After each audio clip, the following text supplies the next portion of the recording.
This is Center Stage, putting lawyers in the spotlight by highlighting attorneys and other industry experts to help take your law firm to the next level. Hey everyone, and welcome to another episode of Center Stage. I am your host, John Henson, and this week we're going to be talking about something that I think is huge for law firms. I've done a little work in HR, in my capacity here at Spotlight Branding, and this week we're talking about how to create a really good work environment. And I think that that's something that's really important, especially for like millennials, Gen Z people who. And we'll get into this later, but the way they approach work now is a lot different than maybe how you or your parents approach their jobs. And my guest this week is attorney Lewis Landerholm, and he has done a great job in creating great work environments in his firms. Lewis, thank you for joining us today. How you doing? Yeah, I'm doing well. Thanks, John, for having me. I don't spend as much time doing these type of podcasts as I should because it's fun. So I appreciate it. And we have, just to give a little background on myself. So I have two firms, both in the Northwest. So I've got Landerholm Family Law in Oregon. We have multiple locations, and then we have Pacific Cascade Family Law in Washington we're just opening up our second location in Tacoma. Near the Seattle area. So yeah, we've got probably, I think we're up to 35-ish employees at this point. So we have a lot of fun. We have a good operation, and but culture is the most important thing, and work environment has become even more important. Yeah. So, and I know you and I have worked together for several years at this point. So I've watched you kind of grow from just the single Landerholm Law. Now you've got all these offices, all these employees. And so I know that you take a lot of pride in creating a great work environment. And so what steps and things have you done specifically that have gone towards accomplishing doing that?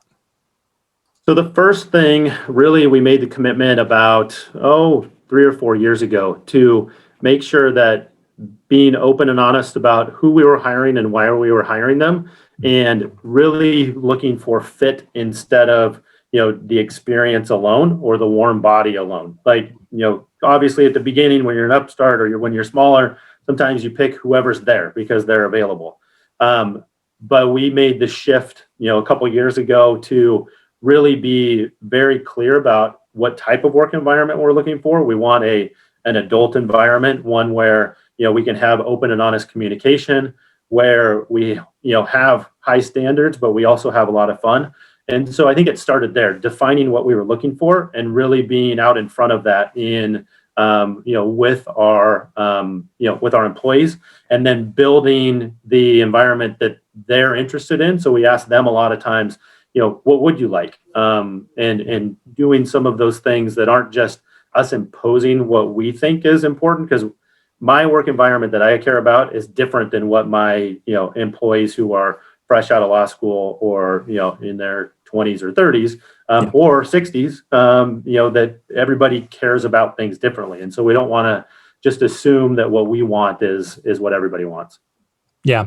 And that's great. And so one of the things that I know that you focus on is positive mental health. And, like I mentioned earlier, millennials, Gen Z, new attorneys, or even like paralegals, office staff, all that, especially the younger people, I've noticed that they tend to hop from job to job a lot. And, there's not a lot of commitment, but I think one thing that they all look for and they all kind of focus on more than maybe past generations is that mental health aspect and how and taking care of their own mental health. So what have you done in that arena, with your hiring process, with, the way that you create an office environment that encourages that positive mental health?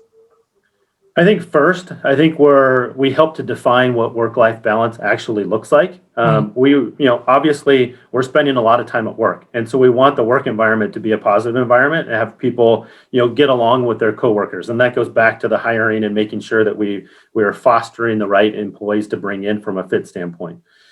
Because if work is terrible, then, we spend half of our lives, or a third of our lives in that work environment. So trying to make that time be a positive is definitely important. Fostering the work life, we don't require that people work on the weekends. We have opportunities for people to work on the weekends. We have, obviously as attorneys, sometimes for a case, they have to get things done on the weekends, but it's not a requirement. This isn't a 7-day job. So trying to balance the billable requirements and the revenue requirements with just what we're trying to allow our attorneys to have that downtime. From a PTO policy, one of the things we changed recently is that we want our employees using their PTO for actual vacations and actual time to reload and to have that downtime. So we changed our policy to allow them to make up their time for the one-off doctor's appointments or the half a day that they need to take their child to an appointment or to this or that. And so they can have that flexibility within their day-to-day week. And then they can go to HR and say, hey, I made up that time by over the next 2 weeks. And then they don't have to use that time as PTO. Then they can reserve that PTO time for what actually matters, for them. Another fun piece that we did is a while ago, we did, we offer a monthly massage to all of our employees. Wow. We have memberships to a number of, it's kind of a franchise within the Portland area, and they're able to just use those on a monthly basis as a way to, just recharge and get some downtime. So, it's the little things, but I think ultimately it just shows that we do think about it. We aren't, tone deaf to it, and we're actively trying to come up with practical solutions that balance both the business side and the life side of things. Yeah, I totally agree with you. I know, in our office here, we do things a little bit differently, but it's still in the same sort of philosophy where, we encourage, like, PTO is for vacations. Use that for vacations. If you have doctor's appointments, we can work around that, to your point. Other things are just like, if you just need a personal day, a mental health day, something like that, where just life is just overwhelming right now and you just need a day to reset, like, absolutely go for it. And people aren't going to abuse that, especially to your point, if your hiring process is good, you feel confident about you're hiring the right people, you're not going to be bringing in people who are going to abuse that. And honestly, if you find that someone is starting to abuse it, slow to hire, quick to fire, that whole philosophy, in and of itself. Along this sort of similar lines with mental health is sort of that work-life balance. I know you, as an entrepreneur, you're constantly working, and a lot of attorneys out there tend to have, problems with a work-life balance. Younger employees feel like they have problems with a work-life balance where, to your point, a lot of people feel like they have to work on the weekends or whatever. So what sort of steps have you made to promote more of a positive work-life balance in your offices? Well, first and foremost, we talk about it. We talk about it from the very beginning. We set clear expectations with this is what we expect. As an attorney, a 50-hour work week is typical. It doesn't mean that you're going to be grinding for 50 hours, but there's just a lot of stuff that has to get done. For our other positions, then it's also being clear with what the expectations are from, do they have to work, are they a Monday through Friday, 8:30 to 5:30? Are they an off hours? Are they doing things when, that just create, time that would be lifetime then is for work? But really, our employees dictate it a lot. They can flexibility, I think, is the biggest, thing that we've created over time where, we're still a small enough business that we can deviate from what the normal rules would be. And some of our employees like to work in the evening. Some of them like to work because they want to have, a morning available. And so, being able to be pivot and be able to work with them, I think is ultimately what gives the biggest work-life balance, because everybody does have a different definition of what that is. And so it's hard to pinpoint, one or two things. But I think ultimately what it's come down to is building the system so that we can have our kind of deal breaker rules that have to get met. And then everything else, there's flexibility within it so that we can tailor it to a specific employee's needs. Yeah. So I wanted to step back because I've mentioned hiring a couple of times, and I think, promoting and having a great work environment ultimately starts with hiring the right people. And I don't want to put you on the spot and giving away all your trade secrets, but what are some of the things that you've done in your own hiring process that sort of helps you, kind of makes that positive work environment a little bit easier to foster and to create? So I think one of the things we have started doing since April of last year during COVID times, um, was that has made a big difference now is we've started using one of the coaching groups that I work with. We've started using the Colby and the print tests, Yeah. which allow us to. I'm not sure if people are familiar with those, but they're not just personality. They're a what motivates you, and then how do you solve problems. Yeah. And so what we do with those assessments is when we're looking for a position, we have now an idea of who would fit that position. Do we need somebody with high follow through? Do we need somebody with, more of they call it quick start, where you can just jump in and do things. Yeah. I'm a high quick start. I don't follow any rules. I just create as I go. Right. And so, but knowing that allows us to be like, oh yeah, this person needs the fact finding. They need to have every single fact figured out before they can make a decision. So I think that's been the single most objective tool that has helped us not only hire but also bring a sense of culture within the firm, because now everybody has an idea. Oh, this is why this person does this way. And now when we're hiring, we use that in the hiring process to you can create avatars with what are we looking for, what type of person do we need.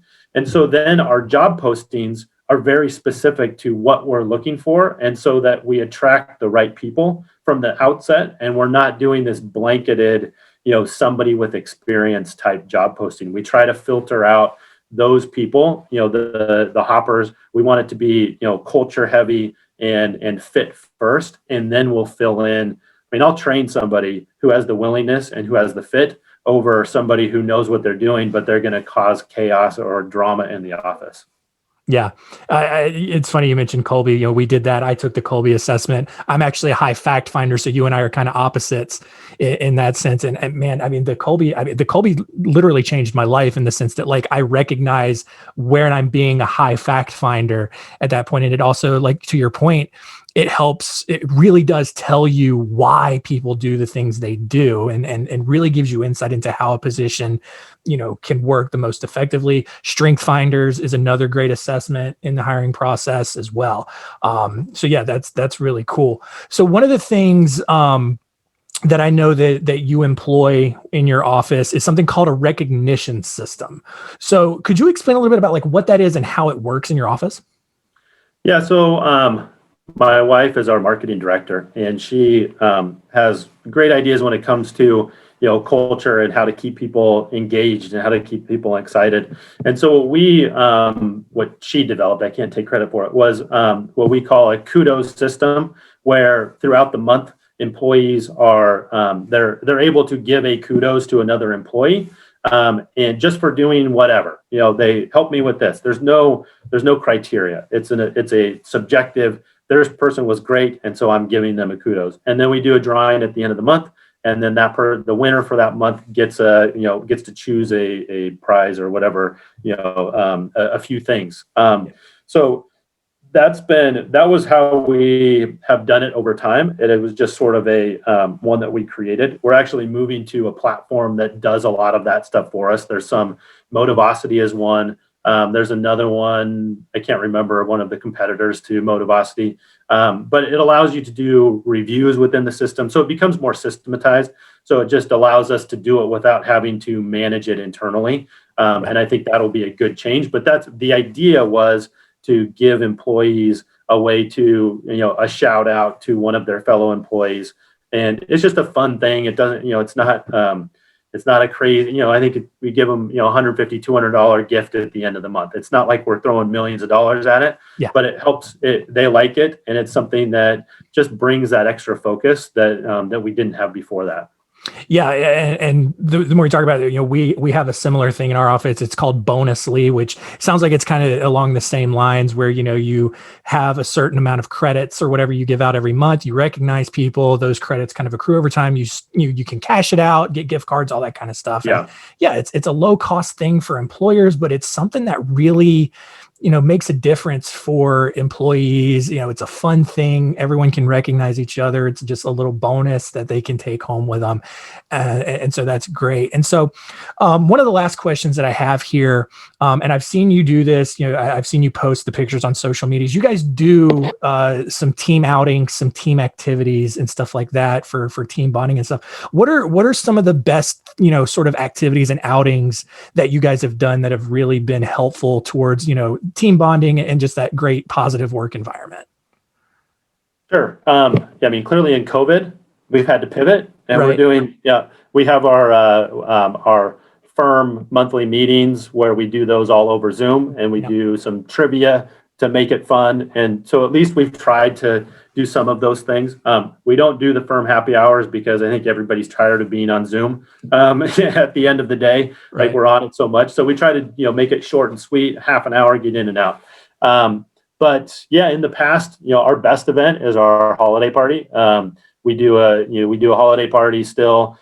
We give out gifts to everybody. Sort of what has become the what's the right word? The culture or the theme of that party is Will Jones, my partner in the business, and myself. We basically talk about each individual, and obviously. As the night goes on, those go longer and longer, but it's fun and everybody looks forward to it. So that's one of the things that we still do. We've done wine tasting outings into wine country. It's only about 45 minutes from our office, and so we Yeah. get a bus and we do that. We've done some of the local sporting events. I like sports, so I'm always like, well, let's just go to a sort of sporting event. That's easy. Right. But I think it kind of goes back to what do employees like, and so we asked them what kind of outings would you be interested in.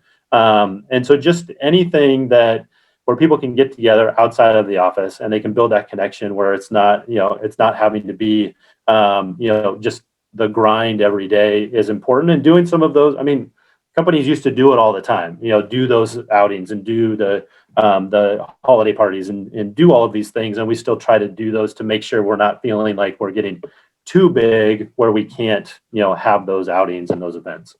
Yeah.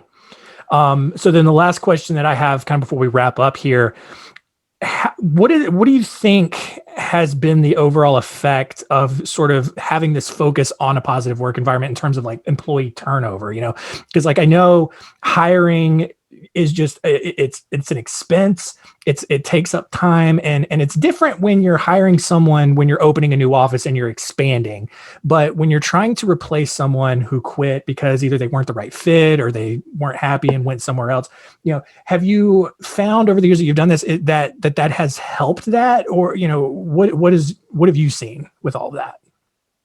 So I think there's an adage as owners of businesses that a certain group of employees or a certain system will get you to one point, and then you have to do a redo in certain positions or certain people in order to get to the next point, get to the next station essentially.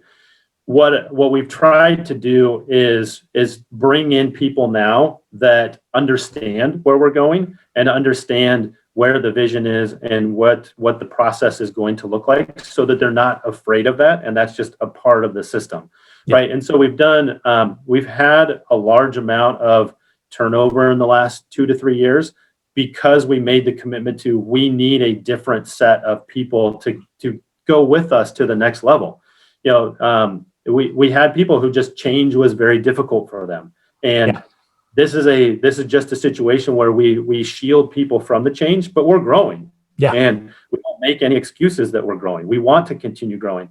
And so now it's attracting the type of individual where that excites them and the growth is a positive and not a negative. And so again, making sure that we actively are open and honest with some of our newest associates. I told them in the interview, I am solving the 3-year associate wanting to jump to a different firm. I don't want you jumping at 3 years. And I want you to help me solve that problem. And so I just had that conversation with them, and they're like, yeah, we don't want to go anywhere. We want to be in one place. And so it just invites that conversation as their career is moving along, so they don't have that in the back of their head, like the grass is greener. I always tell them, like, no, the grass is light brown everywhere, and there's good and bad everywhere. Right. And so there's no perfect green grass to go chase. And so just inviting that conversation and making that a part of our reviews, making that a part of our 30, 60, 90-day check-ins, 6-month check-ins, like that this is the problem I want to solve and I want your help with it. Having those conversations just changes the entire culture and the entire environment, because now it's not a secret. Nobody's like, they don't have to hide it when they're feeling like they're getting a little burned out in a specific role. My intake manager, we just promoted her to our internal recruiter. She was, I think, feeling a little bit like, where do I go from here? And so, as we have new roles coming up, promoting from within is a huge piece of it too. It's it's then, reinvesting in our current team and not feeling like we have to always go and bring people in from the outside. So those little things and those emphasis has had a huge positive impact. Awesome. Yeah, I couldn't agree more. And I mean, we have kind of the same mindset here at our office. Things are constantly changing. You got that growth mindset. You got to be willing to shake things up a lot. And if change is difficult for some people, you just have to move on and get people in who share that same vision with you. So, Lewis, this has been fantastic. I had a lot of great insight. And so we'll wrap it up with our famous little question here. If you had one piece of advice to give all the attorneys out there, what would it be? One piece of advice for all of the attorneys. I would say don't be afraid to go find the right situation. There are situations that are right out there. And just if you're unhappy in what you're doing, if you started a solo and you're unhappy doing that, go find somebody who has the same vision and who will allow you to do what you're passionate about and what you can still be passionate about within the legal industry with what you want to do, as opposed to, the alternative of leaving the legal industry. It's out there. You just have to go find it. So that's my one piece. Awesome. Well, that is going to wrap it up this week. Lewis, thank you once again for joining us this week, dropping all of your great knowledge. Continue to rate, review us on Apple Podcasts, subscribe on YouTube, wherever you're watching the show. We love all the great feedback that we're getting, and that's going to do it for us. We'll see you next week. Thanks for listening. To learn more, go to spotlightbranding.com/centerstage.